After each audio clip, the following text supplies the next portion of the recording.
Hi, everybody. I just wanted to take a minute and have a quick greeting. It's Friday evening. I just finished cutting the grass, and I had a couple thoughts while I was cutting the grass. I actually love cutting the grass because it's a time that I just kind of let my mind go, and a lot of times I prepare for sermons while I'm mowing the lawn, and it's just a good time to sit back and think and engage in a mindless activity. But I was thinking about church, and I was thinking about this upcoming Sunday, May 31st, we have our recorded service, which will be a nice service, and then the week after, June 7th, we're going to have our first back to in-person service in the parking lot or the grass, wherever we choose to gather.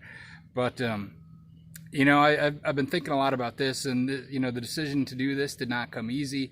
And there's a lot of opinions about how we should gather and how people gather in general that range from people who are still feeling much more comfortable staying home and isolating to others who ran out to the bars the first night that the stay-at-home order was lifted. So the opinions about how we behave when we're together are across the board, and the same holds true for our church. There's a number of opinions that vary widely as to how we should behave and what we should do when we're together, especially around this issue of wearing masks. And I know that for some of you at church, you're going to be very grateful that the council mandated a request that everybody wear masks, and for others, you're not going to be happy about wearing masks.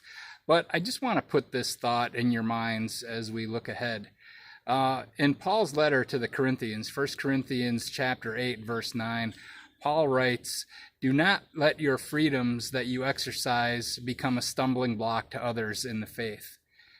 We do have freedoms. We do have choices.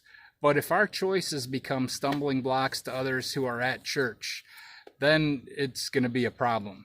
I want you to just consider when you're thinking about whether or not to wear a mask at church. Again, the church council has said if we're going to have church, we're going to wear masks.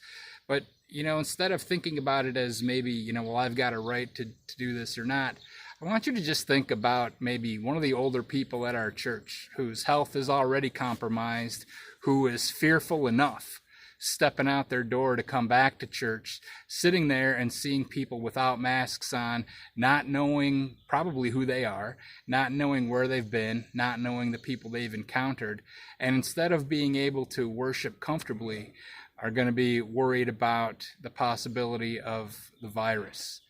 So our lives as Christians, and especially at church, really revolves around how we think and care for others.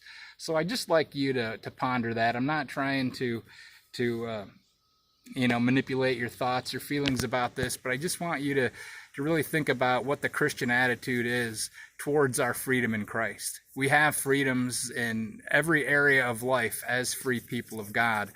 But if our freedoms then infringe upon the rights of others and become stumbling blocks to others, then we've got an issue. So again, I would just invite you to please think about that this week as we prepare for our upcoming in-person worship on June 7th. I can't wait to see everybody. I really miss everybody. It's going to be so nice to see your faces and be together worshiping God and just be back at Whitnall Park Lutheran Church. So I hope that you all have a wonderful weekend. I hope you enjoy the service, the recorded service on Sunday. We're going to continue to record the services, so even if you choose not to come, you'll still have the option to watch at home.